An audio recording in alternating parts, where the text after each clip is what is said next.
संवरेणीयते देवो देवेषु यज्ञियाः परित्र्यभृत्यध्वरय्यात्यग्निरथीरेव आदेवेषु प्रयो दधाते परिवाजापतिः कविरग्निरहव्यान्यक्रमीत् दधद्रत्नानि दासुषे अयं यः सञ्जाये पुरोदैव वाते सा विद्यते इमामित्रतम्भानः तस्याघा वीर इवातोऽग्नेरीशीतमस्याः सिग्मजं नभस्य निर्भुषाः तमर्वन्तन्नसा नसिमारुषं न दिवशिषम् मरुमृध्यन्ते दिवे दिवे बोधव्यन्माहरिभ्यां कुमारस्साह देव्यः अच्छानहूत उदारम् उतत्यायाजता हरि कुमारात्साह देव्यात् प्रयाता सद्य आदादे केशवां देवावश्विना कुमारस्साह देव्यः दीर्घायुरस्तु सोमाकः तञ्युवन्दे एवावश्विना कुमारं साह देव्यं दीर्घायुषं कृणोतन कुमारं मातायुवतिः समब्धं गुहा विभर्ति न ददाति पित्रे अनेकमस्य न विनर्जनाः पुरः पश्यन्ति निहितमरतौ कमेतं तञ्युवते कुमारं देशी विदर्शि महिषी जुजान पूर्वीः गर्भः शरतो ववर्धा पश्यं जातं यदसूतमाता हिरण्यदन्तं श्रुतिवर्णमाराक्षेत्रादपश्यमायुधामिमानम् प्रदानो अस्मामृतं विपृत्पत्तिं मामानिङ्गाह्रेणमन्ननुत्थाः क्षेत्रादपश्यं सनुतश्चरन्तं सुमद्योथन्न पुरुषोभामानम् अता आग्रभ्यन्न जानिष्टहिषः फलिग्निरुद्योवतयो भवन्ति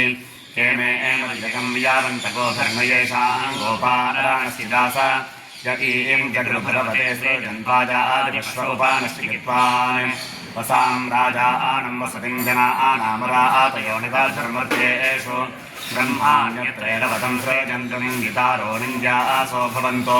शुनश्चिच्छेपं विदीतं सहस्राद्यूपादं चोषामिष्टहिषः देवात्मनग्ने विमो बुद्धिपाशान् भूतश्चिकित्व इह तु निषद्य नीयमानो अहिमदय्येः प्रमे देवानामृतपा उवाच इन्द्रो विद्वान् अहित्वा चक्षते नाहमग्ने अनुशिष्ट आगाम् विज्योतिषा बृहता भात्यग्निराविर्विश्वानि गृणते महित्वा प्रादेवीर्मायाः सहते देवाशिषीते शृङ्गे रक्षासे विनिक्षे उत स्वानासो दिविषन्नग्ने स्त्रिग्मायुधा रक्षासे हन्तवापु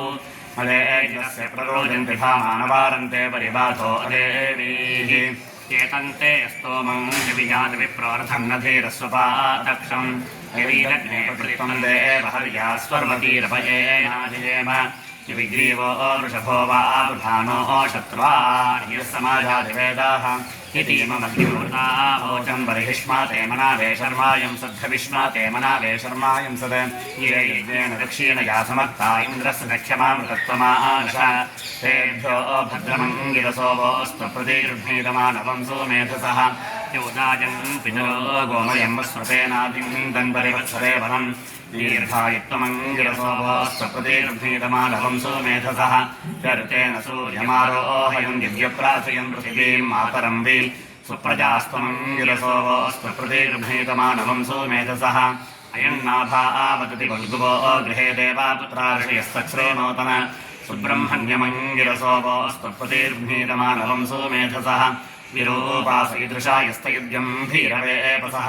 ते अङ्गीरसः सूनवस्ते अग्नेः परीजज्ञिरे ये अग्नेः परीजज्ञिरे विरूपासो दिवस्परे नवद्वोणुदशग्वो अङ्गीरस्तमस्तचा देवेषु मुंहते इन्द्रेण इदानुश्रेजन्तवाघतो व्रजङ्गो मन्दमश्विनम् सहस्रं मे ददातो अष्टकर्ण्या अश्रवो देवेष्वक्रत तन्नूनङ्गायुरामलिमस्तोऽग्ने वरोहतो यः सहस्रं शताश्वं सद्यो दानाय मुंहाते न तमश्नोति कश्चन दिवैवसान् वारभम् सावर्ण्यस्य दक्षिणाभिसिन्धूरिवृथे उत दासापारिविषयस्मद्यष्टे गोपारीणसा इतस्तुर्वश्चामामहे सहस्रदाग्रामणीर्मारी षण्मनः सूर्येणास्य एतामायित दक्षिणा सावर्ण्यैर्देवाः कृतिरल्पायिस्मिन्नश्रान्ता असानामवाजम् शान्ता पृथिवी शुभमन्तरिक्षं द्यौर्णो देव्यभायन्नोऽस्तु शुभादिशः प्रतिशा बुद्धिशो न आपो विद्युतः परेपान्तु सर्वतः शान्तिः शान्तिः शान्तिः न्यूनातिरिक्तं सर्वं सुगुणमस्तु।